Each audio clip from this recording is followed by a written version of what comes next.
All right, we have short reviews for October 18th, and yeah, no real notes for this time. I think I was just picking whatever I could find that was decent and hung around for a while. I'm not that enthusiastic about some of these, but uh, a couple of them I wish I had been able to fit onto my weekly review cut, but I'm a couple days behind right now on the long form reviews, so we'll just kind of get what I can get out for now. The first is an obvious standout for the month that was released earlier, or that was announced earlier this week. It is a little bit of a surprise, not to me, because I already knew it was coming out, and I'd heard at least one half of the split, but it pairing Dream Unending with Worm. Maybe at this point you know who they are. Both extreme doom metal in a modern format, and one that still has eyes, or their inceptions had eyes on classic extreme doom metal. And both of them have been compared to Disembowelment in the past because they're both very strong in their atmospheric development.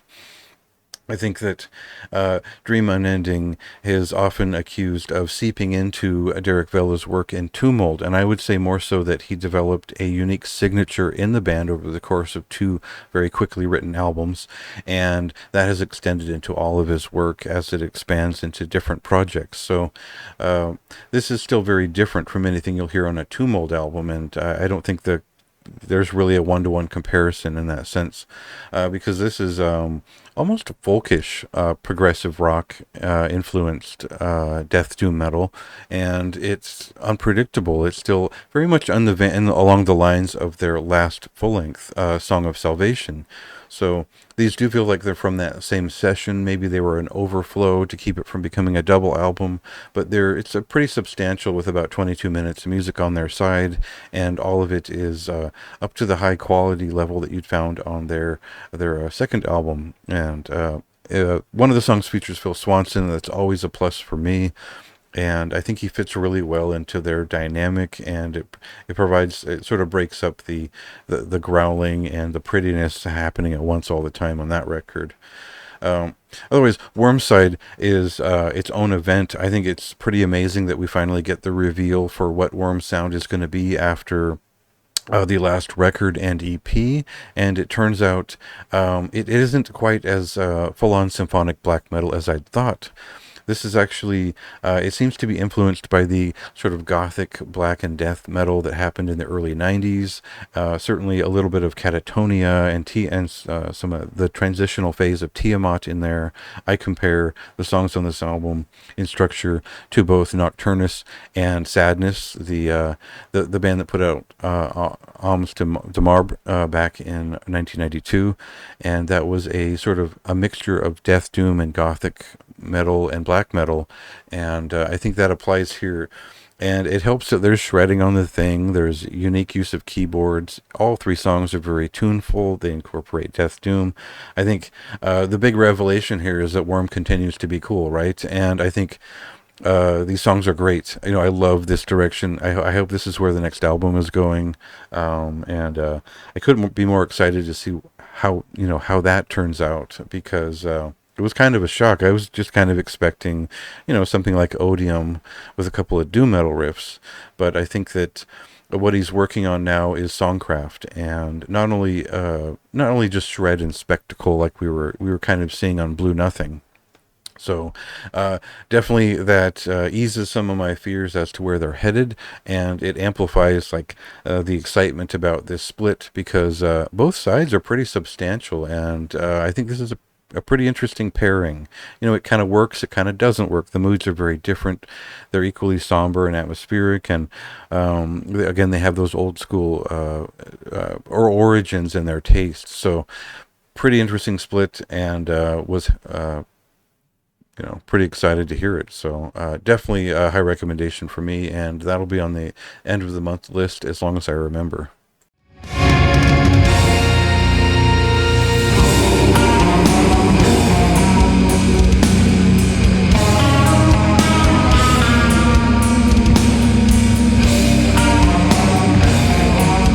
As Torment Prevails is the second full-length album from Martyr Doom, and this is a Warsaw, Poland-based old school death metal influenced band who, they probably take their name from Dead Congregation, and that doesn't surprise me because it's sort of a death doom metal influenced sound that is also interested in, a bit of like a Morgoth-esque death thrashing sound.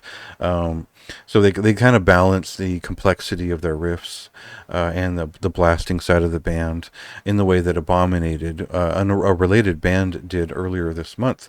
So what we get are variously modern feeling atmospheric death doom pieces, as well as old school kind of classic feeling death metal pieces, which are related to the early Florida sound in some aspects, but also European death metal in another. Uh, it So this is my way of saying that this was all over the place for me because I couldn't find one specific point of focus that tied them to any one scene. And that's not uncommon anymore, but it's good to see a band mixing it up and creating their own style while still producing something that is viably inspired by old school death metal and focused on a classic sound. They close the album out with an Autopsy cover and one from, I think it's In the Grip of Winter. So, I'm already sold on whatever they do because that is a fantastic choice, and you can feel the Autopsy in the record throughout. So a high recommendation for me if you're into that style.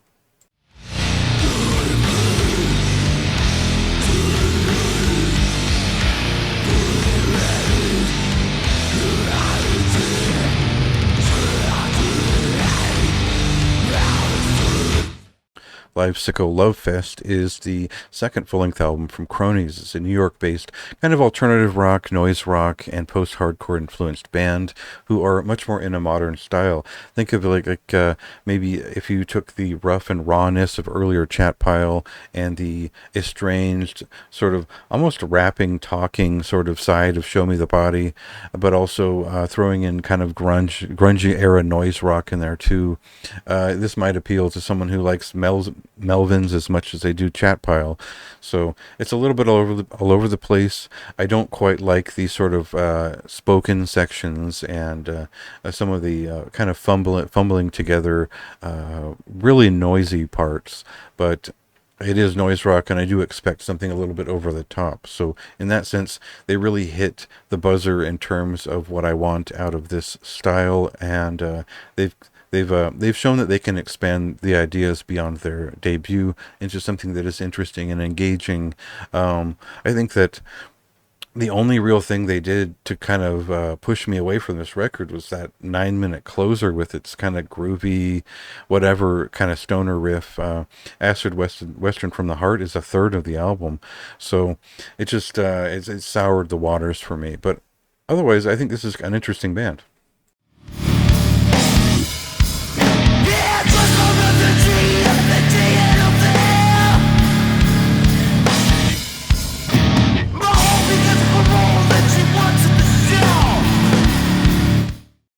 Now, nothing in particular stands out about Reckless's debut album, Sharp Magic Steel.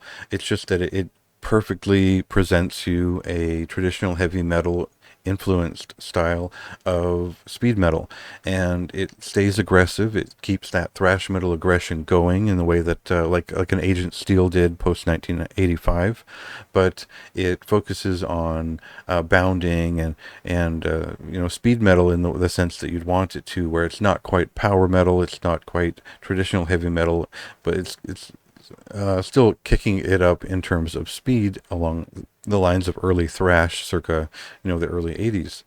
So, and I think if you like bands that stuck with speed metal past 1986, you'll appreciate the style of this group. And it's kind of just a cool record, beyond the album art and the aesthetics. If you're looking for just traditional heavy metal with balls, this has it, but it also just kind of writes catchy heavy metal songs too. So worth mentioning.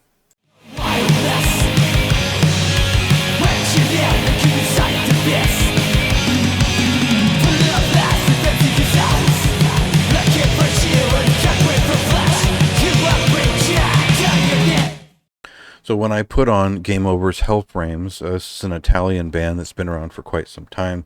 Uh, I was expecting maybe something like pizza thrash, maybe something a little bit experimental, something like Gamma Bomb or something like that.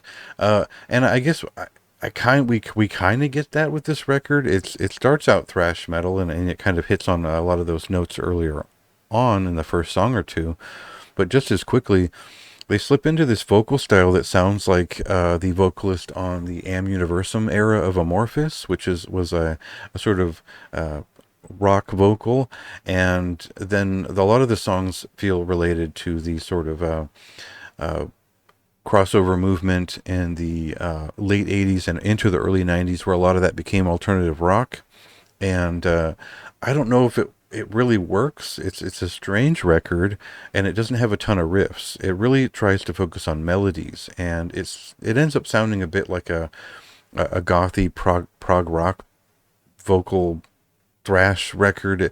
I didn't get the reference, and I didn't understand why it was presented as thrash so much, even though you definitely get a bit of that suicidal tendencies or excel, and certainly like a little bit of nuclear assault in some of the sections, but vaguely so.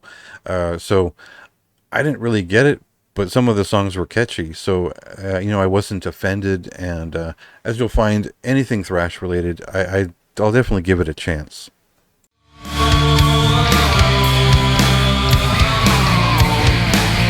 Before that night's too long.